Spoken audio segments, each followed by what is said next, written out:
Good day, everyone. Today I will discuss to you the part 3 of the Trojan War, which is the war in Italy.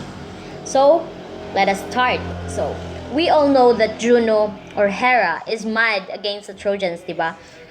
Particularly because of their prince, which is Paris. So, the reason why Juno was mad against the Trojans is because Paris was gipapili si Paris between Hera, Athena, and Aphrodite, if I'm not mistaken. He was tasked to choose who is the most beautiful goddess among them, among the three. But since Aphrodite is the goddess of beauty, siya ang gipili ni Paris, and that made Juno angry. Kanibaya si Juno ug si Aphrodite di jud baya ini sila magkasinabot.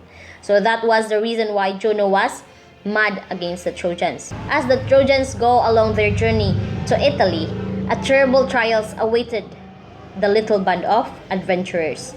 Juno was the cause of the trouble again. She made the most powerful peoples of this country, the Latins and the Italians, fiercely opposed to the Trojans settling there. So, tungod ni Juno, mahitabo ang the war in Italy. Kay maningkam, nangita ni siya paagi para mahimo ang war between the Latins and Italians versus the Trojans. The aged Latinus, a great grandson of Saturn, is the king of Latium. So, kani si King Latinus, apo ni siya ni Saturn, and siya ang king sa Latium. Nani siya anak nga si Lavinia. Kani si King Latinus, gipadamgo ni siya sa iyahang papa nga si Faunus, nga ang iyang anak dili pwede ikasal sa bisan kinsa nga nagpuyo sa Latinum, but to a stranger, to a foreigner who is soon to arrive, and that is Aeneas.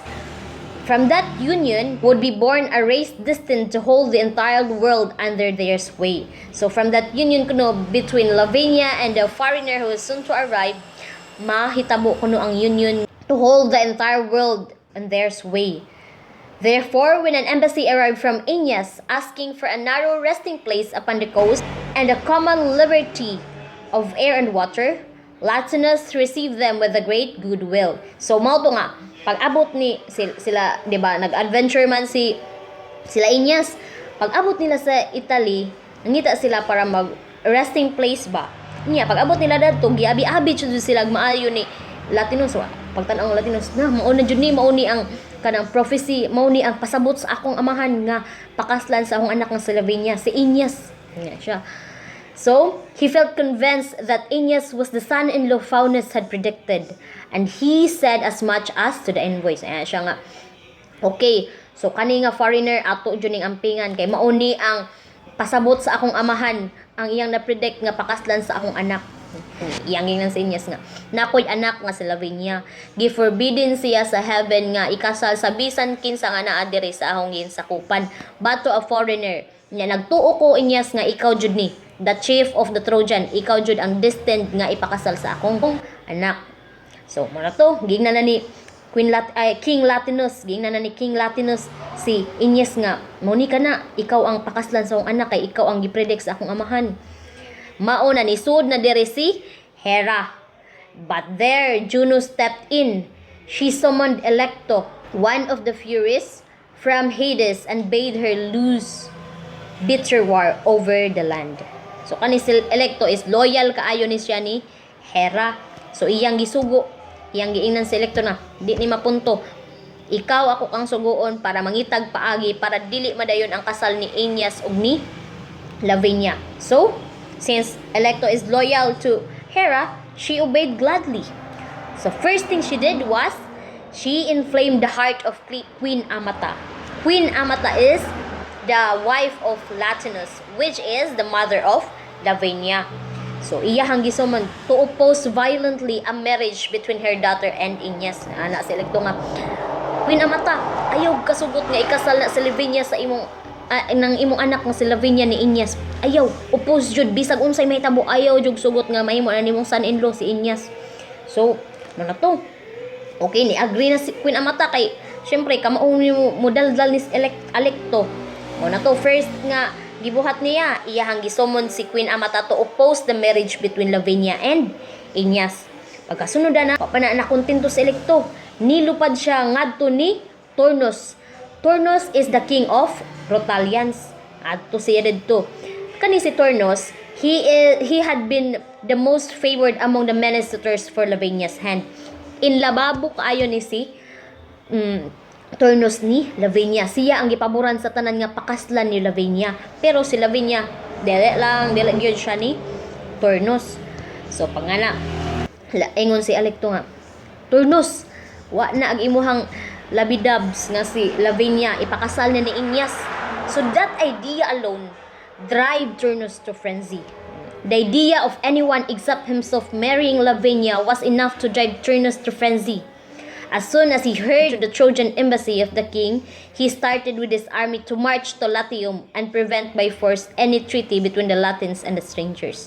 So ana, pagkadungog ni Turnus nga ikasal si Lavinia sa laing tao, no, di ni mapunto. Walay laing pwedeng ikasal na Lavinia kung dili ako ra. So, gadali-dali, pangana. Naali dari mga kinsakupan, mga tutag Latium o katong sulungon ang mga Trojans, ang mga foreigners, ang mga strangers, ato, di na mapunto, di pwedeng makuha ni Inyas ang akong pinalangga nga si Lavinia.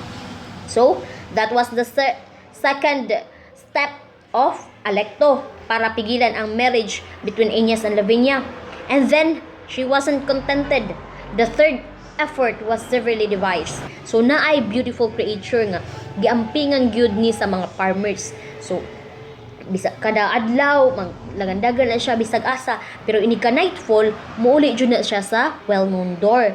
So, ang anak sa farmer gipinangga gyud na siya kaayo, butangan pa ng garland, sudlayan pa ng iyang unsa diha, ang iyang coat iya pang asudlayan. So, bisan kinsa nga makapasakit ana nga creature, ilahang punishan, a severely punishment. So, bisan pa og kanang kauban nila nga farmer ang makakwanda na, punishan gihapon, walay pili, as long as masakitan ng ilang favorite creature diha, ilang beautiful creature, punishan jud bisan kinsa pa ka. But for a foreigner to dare such a deed was to enrage the whole countryside. And that is what Inyas young son did under the guiding hands of Alecto. So, ang nahitabo, gisulsulan ni Alecto ang anak ni Inyas nga si Ascanius. So, Ascanius was out of hunting, and he and his hounds were directed by the Fury to where the stag was laying in the forest. So, maghunt unta to si Ascanius, pero unsa siguro to ni Alecto para ang hounds ni Ascanius matulong sa stag nga naghigda-higda sa forest. So, gishot ni Ascanius. He did it mortally. Naigo ni Ascanius ang stag. And bisan og naigo tong stag, it succeeded in reaching its home and its mistress before it died. So, ag si Alecto took care that the news would spread quickly and fighting started at once. So, pag nga na, pakita ang Alecto nga, okay, naigo na. Dagan Alecto nga, huy, hay, mo ni ka na, ang anak ni Inyas mo'y nagpusil, ay mo'y nag-igo na mo'y nag-shoot ang inyong pinangga nga creature. So, pagkadungog, pagkita sa mga farmers nga na deadball ng ilahang favorite creature, niya nakahibaw pag yun sila nga, suko sila kayo, kinsa nagpatay dani, Alecto kay kalat naman nga, ang anak ni Inyas mo'y nagpatay ng inyong stag, inyong pinangga nga creature. Pagkadungog ana sa mga farmers, suko sila kaadyo, ay kaniday ikaw day ang nagpatay sa among favorite creature karon ka amo pugang patyon ngita, suko kayo ang mga farmer. That is the reason why nakaaway sa mga Trojans ang Latins. So, muna to. This news reached Latium just after Turnus had arrived. So, wanay mabuhat si Queen Latinus. Nasuko naman ang mga Latins sa mga Trojans. So, bisan pag unsa ka gusto ni King Latinus nga makasal sa Lavinia ni Inyas, wa siya mabuhat. Kay ang mga Latin suko naman kaayo niya gisulsulan pa jud siya sa iyang asawa nga, no, dili ka pwede mag-apil-apil ana kay nakasaman ang anak ni Inyas sa mga farmers. So, he deserve to be punished, dili ka pwede manghimasok dana. So, suko na ang mga Latins, niabot pa jud ang sila Turnus. So, niya gisulsulan pa jud, so wala. Okay, maghilom na lang ko. Ingana na lang si Niingon na lang si King Latinus sa iyang kaugalingon nga, okay, if Lavinia was to be won, Aeneas could not count on any help from his future father-in-law. So, kung gusto gyud madaog ni Aeneas si Lavinia, dili siya manginahanglan og tabang nahong daogon ni siya sa iyang kaugalingong pagpaningkamot. Siya. So, there was a custom in the city that when war was determined upon, the two folding gates of the temple of the god Janus always kept closed in time of peace. So, since nalock man si King Latinus sa iyang palace, wala siya nakakuha na itong right. As the citizen hesitated as to what to do, ni step in na po si Juno. Okay, kaya wa man diha si King Latinus, naog ko. Para lagi madadyon ang war ni kakay dyan is Juno. Juno herself swept down from heaven, smote with her own hand the bars and flung wide the doors. Joy filled the city, joy in the battle array, the shining armor and spirited chargers and proud standards, joys at facing a war to the death. So, mauna ni, dini na nagsugod ang war. Their leader Turnus, the leader of the Rutalians, was a brave and skilled warrior. So, kani si Turnus is kusga ni siya one and skilled warrior. So, naapod ni siya ally, which is si Mazentius, an excellent soldier but so cruel that his subjects, the great Etruscan people, had rebelled against him and he fled to Turnus. So, kani si Mazentius, natunong ni, nakauban ni Turnus because he was once a ruler of Etruscan, kani si Mazentius. Pero tungod sa iyang cruelty, nagrebel against niya ang iyang mga people. Moto nga nitaka siya og nidong ni Turnus. So another third ally was a woman, the maiden Camilla, who had been reared by her father in a remote wilderness, and as a baby, with a sling or a bow in her tiny hand, had learned to bring down the swift flying crane or the wild swan. So kani si Camilla, bata pa lang ni siya, nakapatay na ni siya og wild swan. So ligon jud ni siya, kamao jud ni siya makipag-fight sa war. So maiden ni siya, dili siya gustog kasal-kasal. So naapon ni siya yung mga aging sakupan nga puros pud mga maiden. In this period, so tulo na, wa na. Imagine, Latins and Rutalians ang kontra sa Trojans. Ang sulod pagyud, ang napagyud sa Rutalians is mga brave warriors, which is Mazentius and Camilla. Ang ilang leader pa jud is a skilled warrior. So unsa may kadag-anan sa Trojan ana? In this perilous situation to the Trojans, Father Tiber, the god of the great river, they were encamped near, visited Aeneas in a dream. Ana ipadamgo ni kon nga, hala, Father Tiber si kanang Aeneas nga ngadto ni Evander, the king of a poor little town ngadto og pangadyo og tabang. Then he started with a chosen few, and for the first time a boat filled with armed men floated on the Tiber. So pag kadlaw na ato ni Aeneas nga hala nga ri kani iyang mga great warriors iyang giuban ngadto ta ni Evander og mga taog tabang. Here the river god promised Aeneas would get the help he needed. When they reached Evander's home, a warm welcome was given them by the king and his young son Palias. Pag abot nila dadto, gi-welcome sila sa king og sa iyang anak na si Palias. As they led their guests to the rude building which served as palace, they pointed out the sights. The Great Tarpeian Rock. Muna ang Great Tarpeian Rock.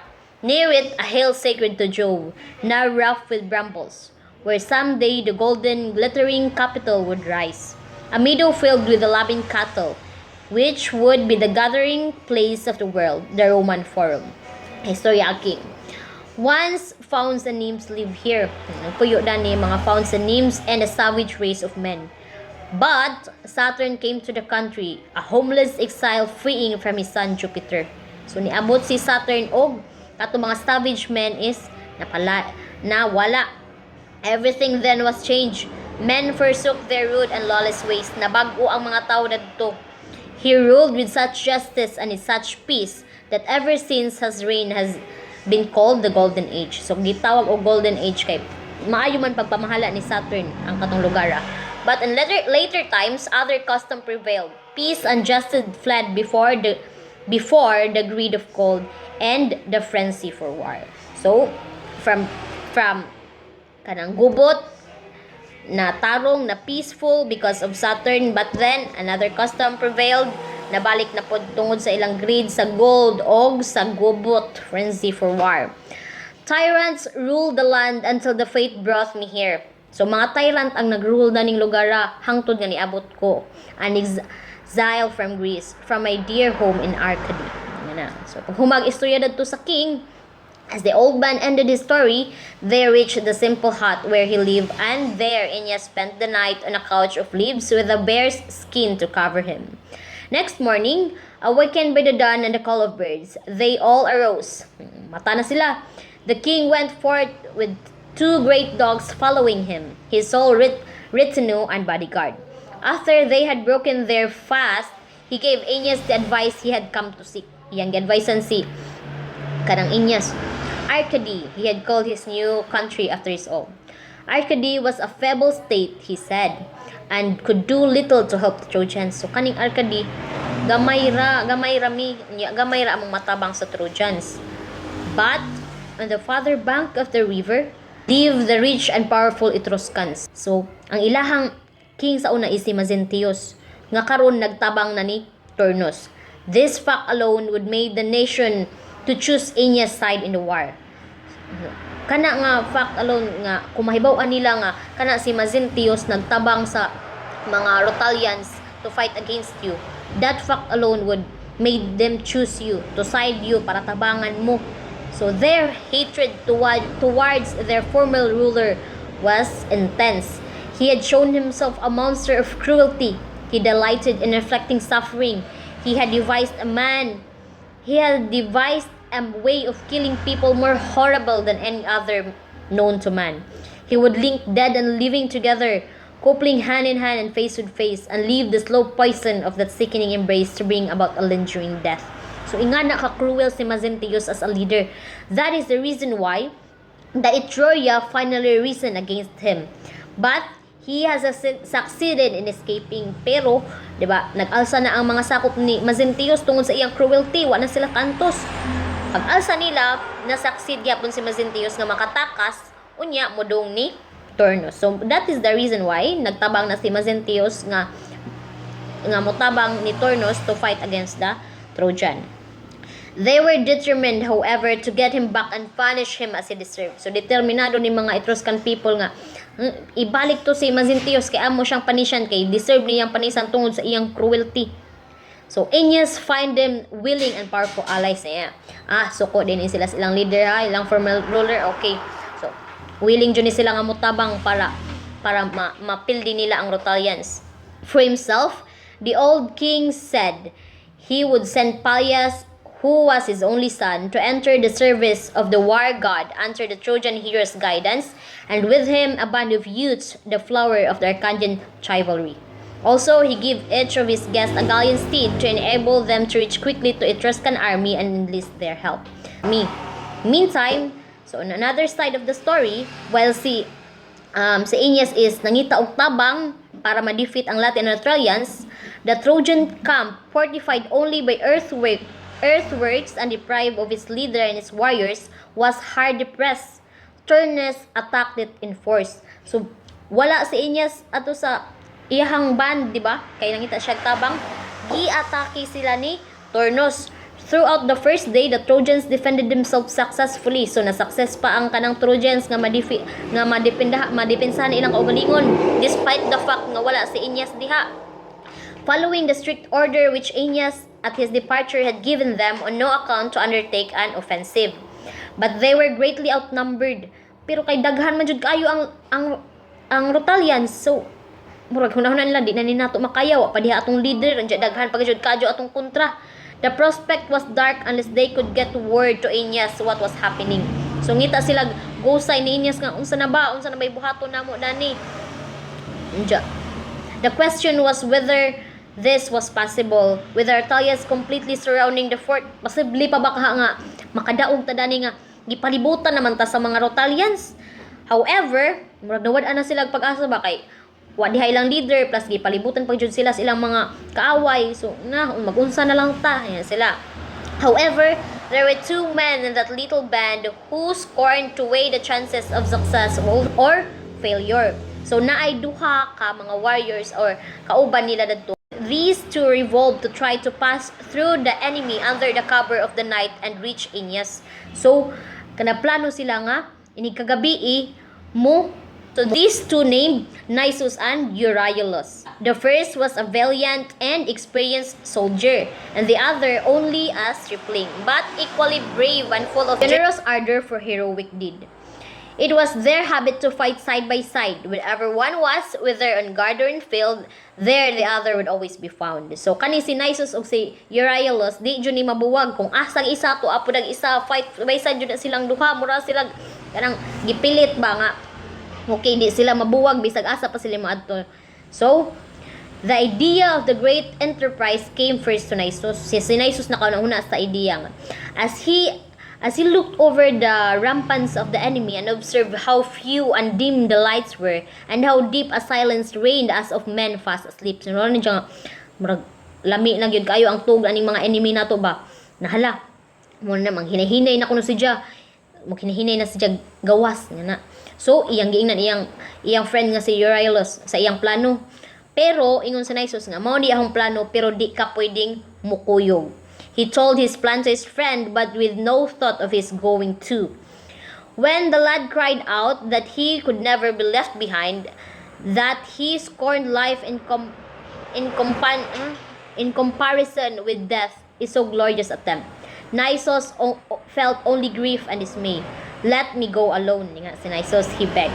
If by chance something goes amiss, and it's such a venture of this, there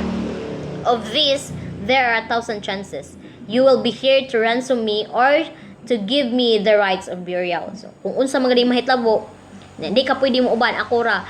Kung unsa magaling mahitabo, at least, ikaw, imo ko tagaan og saktong lubong. Yang ingnan si Euryalus. And it's such you will be there to ransom me or to give me the rights of burial. Remember too that you are young. Life is all before you. Hinumdumi nga bata pa ka.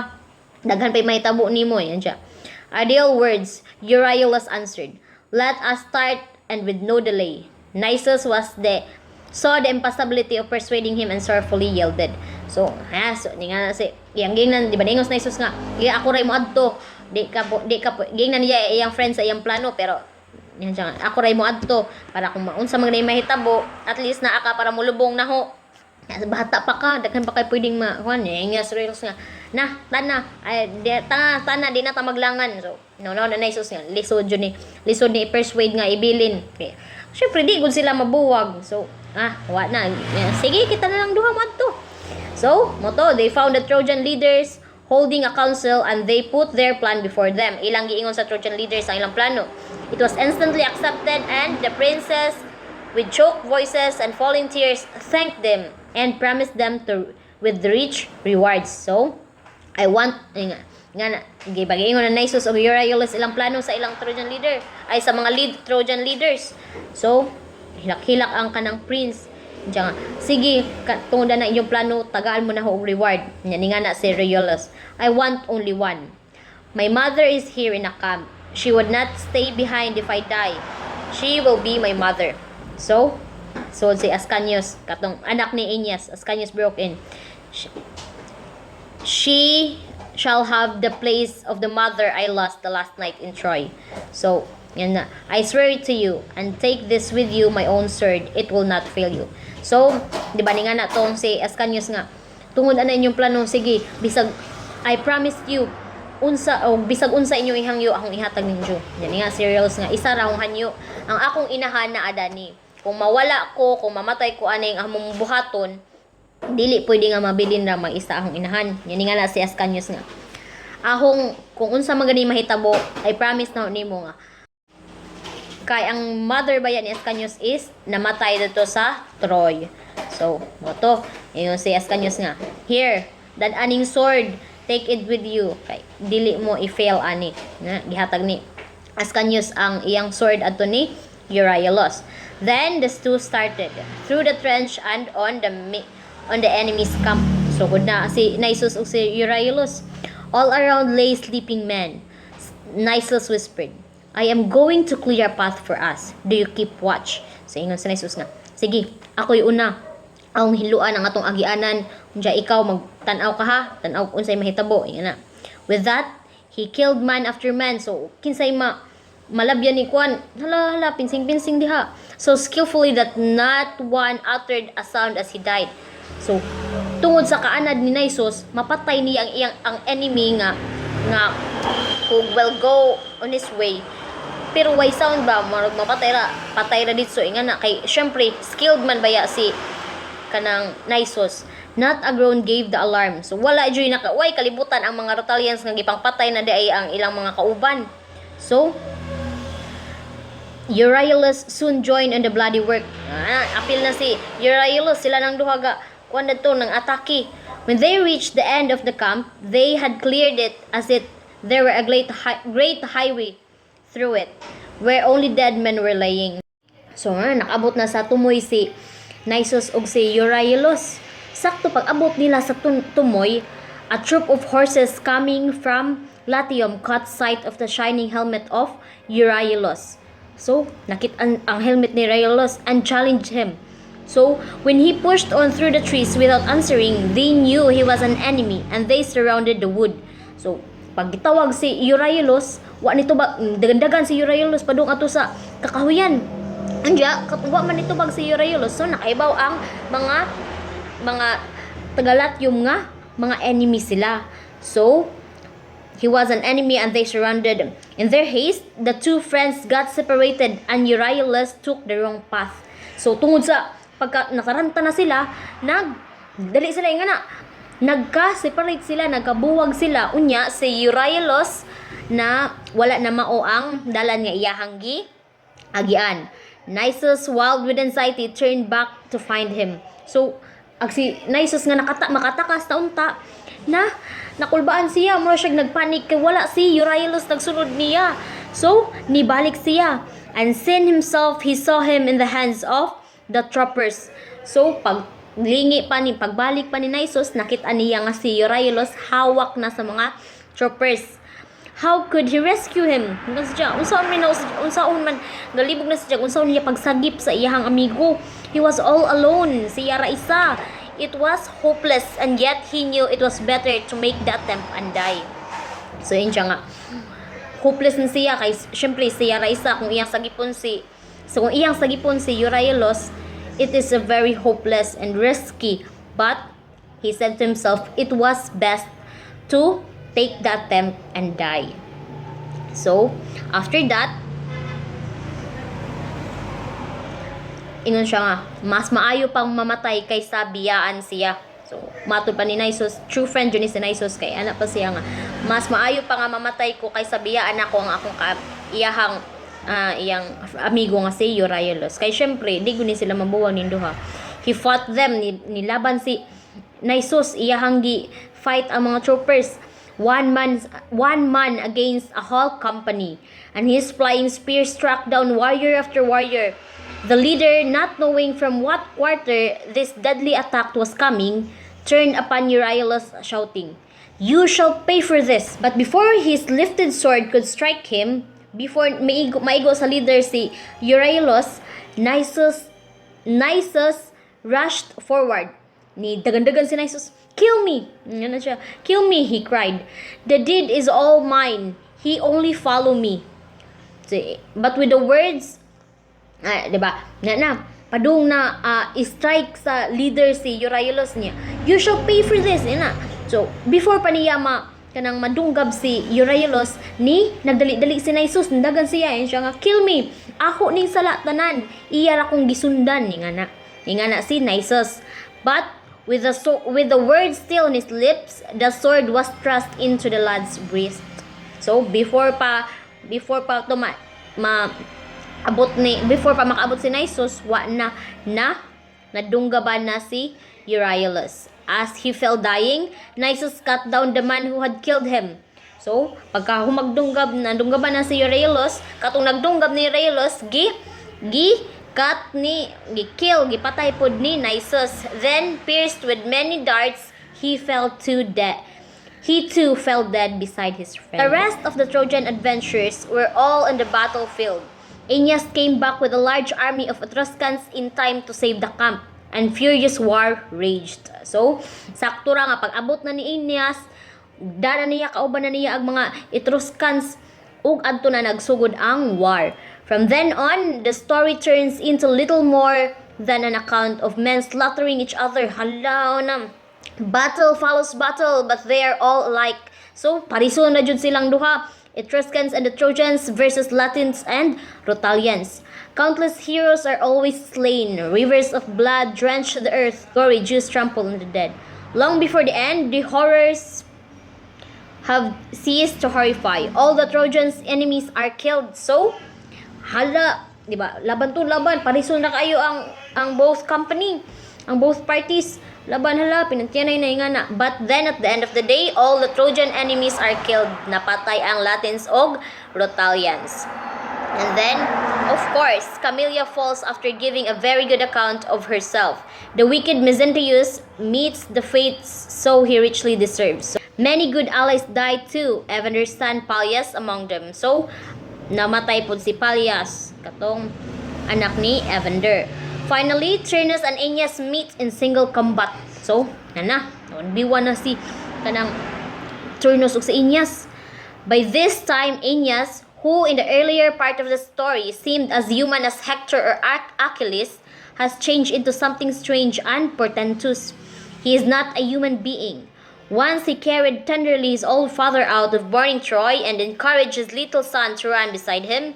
When he came to Carthage, he felt what it meant to meet with compassion, to reach a place where there are tears for things. He was very human too when he strutted about Dido's palace in his fine clothes. But on the Latin battlefields, he is not a man, but a fearful prodigy. So tao ra si Aeneas, pero pag abot dato sa kuan, makiglaban jud siya. He is vast as Mount Athos, vast as Father Ipnin himself when he shakes his mighty oaks and lifts his snow-topped peaks to the sky. Like Aegon, who had 100 arms, 100 hands, and flashed 5 throwing 50 mouths, thundering on 50 strong shields, and drawing 50 sharp swords. Even so, Aeneas slakes his victorious fury the whole field over. So, grabe, husgan kayo si Aeneas. When he faces Turnus in the last combat, there is no interest in the outcome. It is as fertile for Turnus to fight Aeneas as to fight the lightning or an earthquake. So kung makiglaban pa si Turnus ni Aeneas, mura ra kuno siyang nakiglaban sa linog or sa lightning, sa kilat. So there danha nagtapos ang story. Virgil's poems end with Turnus' death. Namatay si Turnus. Aeneas, we are given to understand, married Lavinia and founded the Roman race, who Virgil said left to other nations such things as art and science, and ever remembered that they were destined to bring under their empire the peoples of earth, to impose the rule of submissive non-resistance, to spare the humbled and to crush the proud. So the moral that I have learned in this story, or the part 3 of the Trojan War, is that just like there are a lot of lessons that I gained. First is, when you love someone, you have to fight for it without any help, even if it is impossible. Kaya diba, say, it was impossible for the Trojans to defeat the Latins and the Rutalians. Kaya syempre, outnumbered sila, gamay ra sila, whereas ilahang kontra is daghan. But because Aeneas wanted to win Lavinia, he did everything he could to win his lover's heart. So that was the first. And then another lesson that I have gained is the true friendship, the true meaning of friendship. So loyalty, diba? Kay si Nisus, even though he has the chance to escape, to leave Euryalus behind, he did not do it, even if he knew that it is possible for him to die. Kung mubalik pa siya, gibalik gyapon niya si Euryalus. So iya gyapon yun nga, ayaw siya hilabti, ayaw siya patya, kay ako ang nagdani igo ra siya ni sunod, ako ang nagplano ani tanan. But even though they died, at least they died together. So that is the true essence of friendship. Then another thing is, don't do unto others what you don't want others do unto you. Diba? Si Mazintios is a cruel ruler. So if you were a cruel ruler, if imuhang binuhatan sa ubang tao is bad, then why will you expect them to give a good feedback, diba? How will you expect them to treat you right if you don't even treat them right? So that is the lesson. So if you want to be treated nicely, then treat other people nicely also. All in all, the moral here is dili gyud madaog ang cruelty, always to spare the humble and to crush the proud. That is the moral of the story.